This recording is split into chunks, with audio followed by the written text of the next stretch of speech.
Your neck and just choke you like I did 2 weeks ago. Don't try that again! I am a star! And only the second move by Lawler, and bang goes. This is Mott the Hoople and the Game of Life. But you're a fucking Andy Kaufman in the wrestling match. WrestleMania 37 is in the books, and the talk of night one was the in-ring performance of international music megastar Bad Bunny. And rightfully so. He was absolutely incredible given the fact that he's a celebrity and not a trained full-time wrestler. Wrestling fans immediately started putting him in the upper echelon of celebrity wrestling performances. Again, rightfully so. He had a damn Canadian destroyer. But no one seems to mention the man I feel originated celebrity involvement in wrestling, and the man I feel did it best, actor and comedian, Andy Kaufman. When I was a kid, maybe about 13, my dad and I were walking through a local Cape Cod video store while on vacation.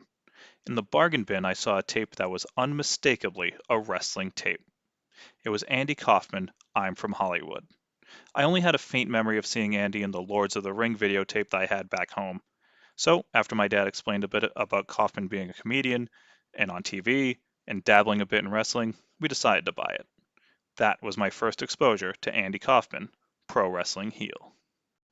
So, let's talk about Andy Kaufman, the greatest celebrity pro wrestler. Andy Kaufman grew up in the suburbs of Long Island, New York. He always had an infatuation with television. This was the golden age of TV, and Kaufman soaked it all up. Cartoons, pro wrestling, howdy doody, it was all there. And for an artistic and at times lonely kid, TV was the perfect companion and inspiration. After graduating college, Andy started to perform stand-up at various clubs in New York City and the East Coast. But it's important to understand, Andy's act wasn't your standard comedy routine. It was much more performance art. It was oftentimes not even funny. Andy would later say in interviews that he's never told a joke ever in his act. He would, however, lip-sync to records and do terrible impressions as his foreign man character, ending with a killer Elvis impression. He would read classic literature until being booed, and then he would play a record of himself reading from the same spot of the book that he had left off. Kaufman was all about subverting your expectations. He knew exactly how to elicit a reaction. If he wanted you to laugh, you'd laugh. If he wanted you to boo, he'd make you boo. This was a skill that would come in handy later. Eventually, Andy would add more outlandish bits to his act. This included a vulgar lounge singer, Tony Clifton, and wrestling women. Kaufman started wrestling women in his nightclub act, and would occasionally bring the spectacle to late-night TV. He would promise $1,000 to any woman that could pin him. He'd whip the crowd into a frenzy with misogynistic rants that would ultimately bring up a volunteer. Well, let me tell you something. Just shut up. Why don't you, instead of loud mouthing off, come on the stage and tell me. Of course, no woman ever pinned him, so he would be referring to himself as the Intergender Wrestling World Champion. In 1981, after a few years of doing these matches, Andy knew the only way to take this further was to actually wrestle women on real pro wrestling cards, not just at nightclubs. Kaufman was now appearing on national TV every week on Taxi, and making occasional appearances on Saturday Night Live. Every wrestling promoter would be more than happy to have him on their shows, right? Andy first reached out to Vince McMahon Sr., promoter for the Worldwide Wrestling Federation. Andy must have thought Vince Sr. would go for the idea since he'd already appeared on WWF TV in the past.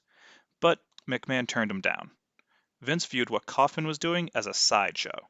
Some Hollywood TV star bastardizing his business. Wrestling was a sport, not entertainment. That's when Andy's friend, wrestling journalist Bill Apter, told him about a promotion down in Memphis that might be interested. The Memphis wrestling territory, headed by Jerry's Jarrett and Lawler, was known for being wild and over the top, Ridiculous characters, bloody brawls, and fireballs were their forte. This wasn't wrestling, this was wrestling, and Andy reached out and was welcomed with open arms.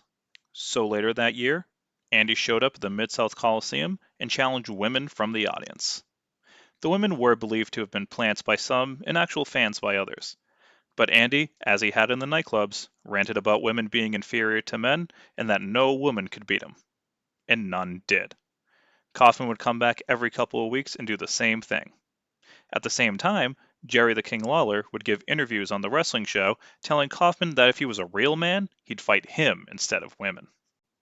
And for the next several weeks before his next appearance, Andy would send in tapes to air on Memphis TV.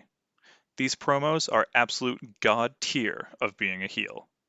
In these promos, Andy taught the Memphis wrestling fans proper hygiene. You haven't ever seen one of these before. Hair looks terrible when it grows out of a woman's armpit. He made fun of their southern drawl and just insulted everything possible about the fans of Memphis, all the while reminding us of what a huge Hollywood star he was. It was brilliant.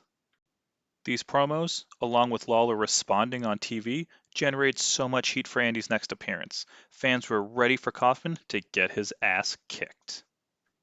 In an appearance in 1982, Lawler brought out a challenger for Andy instead of him picking one himself.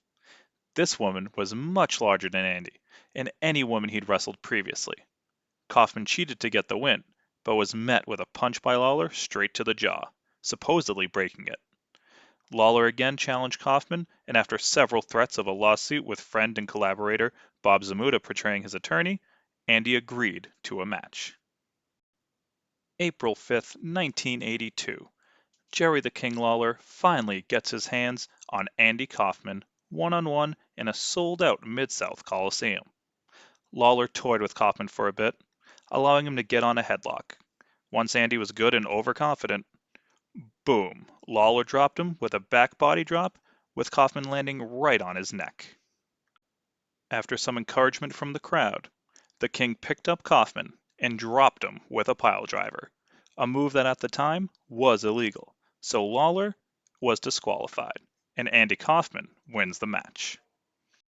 Andy would leave the arena on a stretcher, and over the next several weeks, Andy again would send in taped promos threatening to sue Lawler for breaking his neck. While it wasn't broken, Andy did spend months with a neck brace on whenever in public. Gotta respect that level of kayfabe. But on July 28, 1982, Lawler and Kaufman would create one of the most infamous moments in television history. Unbeknownst to Letterman or anyone involved in the show, Andy and Lawler had concocted an angle to help build to whatever was next for their feud in Memphis. This was national television.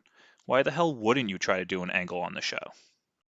So, after a half-hearted apology from Kaufman, where he again reminded Lawler that he could have sued him for everything he was worth, Lawler wound back and slapped Andy right out of his chair. Kaufman became enraged, hurling obscenities at Lawler while Letterman tried to keep order.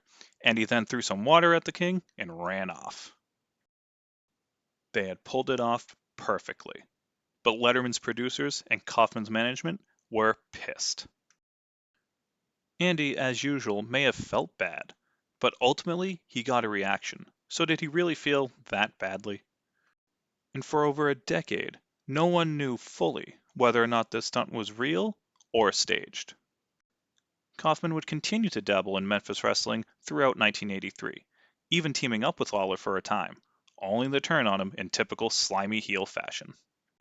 That same year, Andy would appear in the film My Breakfast with Blassie, a parody of the acclaimed My Dinner with Andre, where Andy interviewed his childhood idol, Classy Freddie Blassie.